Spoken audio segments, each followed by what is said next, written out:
Good morning. ഞാൻ സ്മിത ടീച്ചറാണ്. എല്ലാവരും സുഖമായിരിക്കണമെന്ന് കരുതുന്നു. നമ്മുടെ ഇന്നത്തെ grammar portion conditional sentences. Conditional sentence പഠിക്കും മുമ്പ് ഒരു ചെറിയ കാര്യം സൂചിപ്പിച്ചിട്ട് കിടക്കാം. നിങ്ങൾ ഇതിനു മുൻപത്തെ ക്ലാസ്സിൽ ടൈപ്സ് ഓഫ് സെൻറ്റൻസസ് പഠിച്ചതാണ്. അപ്പോൾ സെൻറ്റൻസസ് പഠിച്ചപ്പോൾ നിങ്ങൾക്ക് മനസ്സിലായി കാണും, അതിൽ സബ്ജക്റ്റും വേർബും പ്രധാനപ്പെട്ട പങ്ക് വഹിക്കുന്ന രണ്ട് വാക്കുകളാണ്. ഇതിൽ സബ്ജക്റ്റ് എന്ന് പറഞ്ഞാൽ നൗണോ അല്ലെങ്കിൽ പ്രോനൗൺസ്. നൗൺ വ്യക്തിയുടെയോ സ്ഥലത്തിൻ്റെയോ സാധനങ്ങളുടെയോ പേരുകളെയാണ് നൗൺ എന്ന് പറയുന്നത്. ഒന്നുകിൽ നൗൺസ് അല്ലെങ്കിൽ pronouns. He, she, they, it തുടങ്ങിയ പദങ്ങളാണ് സബ്ജക്റ്റായിട്ടൊരു സെൻറ്റൻസിൽ വരിക. ഇനി വേർബ് എന്ന് പറഞ്ഞാൽ ആ സെൻറ്റൻസിലെ പ്രവൃത്തിയെ സൂചിപ്പിക്കുന്ന പദമാണ്. ഒരു വേർബിന് 3 ഫോംസ് ഉണ്ട്, 3 രൂപങ്ങളുണ്ട്. Present, past, past participle. ഇതിനെ V1, V2, V3 എന്ന് വേർബ് 1, വേർബ് 2, വേർബ് 3 എന്ന് നമ്മൾ ഷോർട്ടാക്കി പറയും. എക്സാമ്പിൾ, വേർബ്സിന് example sit, stand, read, write, go, come. ഇതെല്ലാം വേർബ്സിന് എക്സാമ്പിളാണ്. ഇപ്പോൾ ഗോ എന്ന വേർബ് എടുക്കുകയാണെങ്കിൽ V1 is go, V2 went, V3 had gone. ഇത് പ്രത്യേകം മനസ്സിലോർക്കുക. അതുപോലെ തന്നെ V1 വേർബ് 1ൻ്റെ കാര്യം എടുക്കുമ്പോൾ തന്നിരിക്കുന്ന സെൻറ്റൻസിലെ സബ്ജക്റ്റ് സിംഗുലർ ആണെങ്കിൽ, ഏകവചനമാണെങ്കിൽ, നമ്മൾ ഉപയോഗിക്കുന്ന വേർബിൻ്റെ കൂടെ, അതായത് ഗോ എന്നുള്ള പദമാണ് ഉപയോഗിക്കുന്നതെങ്കിൽ എസ് അല്ലെങ്കിൽ ES ചേർത്ത് വേണം എഴുതാൻ. ഫോർ എൻ എക്സാമ്പിൾ, ഷീ എന്നാണ് സബ്ജക്റ്റെങ്കിൽ ഷീ ഗോസ് ടു സ്കൂൾ. ഇനി അതല്ലാതെ ബഹുവചനമാണെങ്കിൽ, പ്ലൂരൽ ആണെങ്കിൽ ദേ എന്ന് പറഞ്ഞാൽ അവർ, അങ്ങനെയാണെങ്കിൽ ദേ ഗോ ടു സ്കൂൾ. അവിടെ വേർബിൻ്റെ ഒരു ചെറിയ മാറ്റം മനസ്സിൽ വെച്ചിരിക്കണം. ഓക്കെ, ഇനി കണ്ടീഷണൽ സെൻറ്റൻസിലേക്ക് കിടക്കാം. ഇഫ് അല്ലെങ്കിൽ അൺലെസ് ഉപയോഗിച്ചുള്ള എല്ലാ സെൻറ്റൻസിനെയും നമ്മൾ കണ്ടീഷണൽ സെൻറ്റൻസസ് എന്ന് വിളിക്കും. For an example, if you study you will pass. ഇതാണ് ഒരു കണ്ടീഷണൽ സെൻറ്റൻസ്. കണ്ടീഷണൽ സെൻറ്റൻസ് നമ്മൾ ഇഫ് എന്നൊരു പദം ഉപയോഗിച്ചത് കണ്ടു. മറ്റൊരു കാര്യം ശ്രദ്ധിക്കേണ്ടത്, ഒരു കണ്ടീഷണൽ സെൻറ്റൻസിൽ 2 പാർട്ടുകൾ കണ്ടു. ഇഫ് യു സ്റ്റഡി എന്ന ആദ്യ ഭാഗം, യു വിൽ പാസ് എന്ന രണ്ടാം ഭാഗം.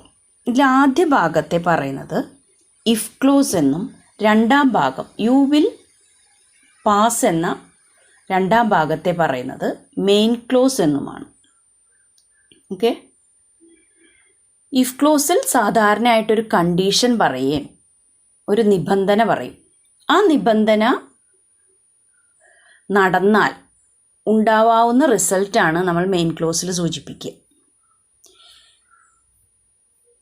നമ്മളുടെ സെൻറ്റൻസിൽ, കണ്ടീഷണൽ സെൻറ്റൻസിൽ പറയുന്ന കണ്ടീഷൻ നിബന്ധനയുടെ ലെവൽ അനുസരിച്ച്, തോതനുസരിച്ച് നമ്മുടെ conditional സെൻറ്റൻസുകളെ 3ആയി തരംതിരിച്ചിട്ടുണ്ട്. So there are 3 types of conditional sentences and we will see those sentences in detail. Type 1 possible condition. June മാസം സ്കൂൾ തുറന്നു കഴിഞ്ഞാൽ ടീച്ചേഴ്സും പാരൻസും ഒരുപോലെ നിങ്ങളോട് പറയും, സ്കൂൾ തുറന്നു, എക്സാമിന് ആവശ്യത്തിലേറെ സമയമുണ്ട്. ഇപ്പോൾ പഠിച്ചാൽ if you study you will pass. ഇപ്പോൾ പഠിച്ചാൽ ജയിക്കാനുള്ള സാധ്യതയുണ്ട്. അതിൻ്റെ സ്ട്രക്ചർ എങ്ങനെയാണ്? If plus subject plus V1 simple present tense form of the verb. Main ക്ലോസിലാണെങ്കിൽ subject plus will or shall or can or may plus V1. ഈ പറയുന്ന 4 auxiliary വേർബ്സിൽ ഏതെങ്കിലും ഒന്ന് plus V1. Example, if I study, I will pass. Another example, if she studies, she can score good marks. Now type 2, improbable condition. ജൂണും ജൂലൈയും കഴിഞ്ഞു, Onam exam എടുത്തു. അപ്പോൾ teachers വീണ്ടും remind ചെയ്യും, 1-2 ദിവസം കൂടിയേ ഉള്ളൂ, ഇപ്പോഴെങ്കിലും പഠിക്കൂ. If you studied you would pass. സമയം ഏകദേശം കഴിഞ്ഞിരിക്കുന്നു, അതുകൊണ്ട് തന്നെ സാധ്യതയും കുറവാണ്, എങ്കിലും you can try. Structure of the sentence is if plus subject plus V2 past simple past tense form of the verb. Main ക്ലോസിൽ subject plus would or should or could or might, ഇതിലേതെങ്കിലും ഒന്ന് plus V1. Example, if I studied, I would pass.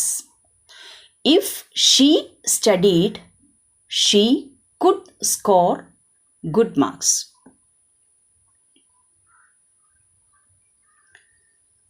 Then type 3, impossible condition.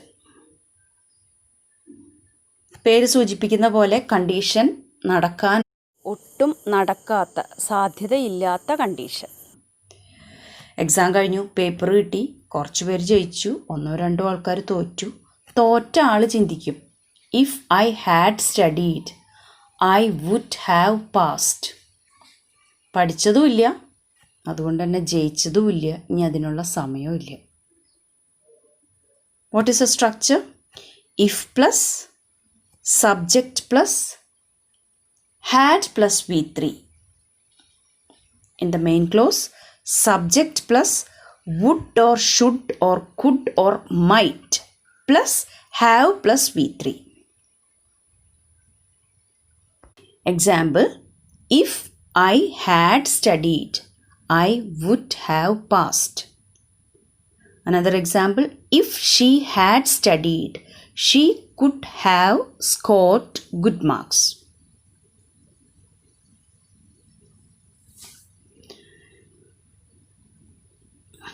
ഇതാണ് 3 type if clauses or rather conditional sentences.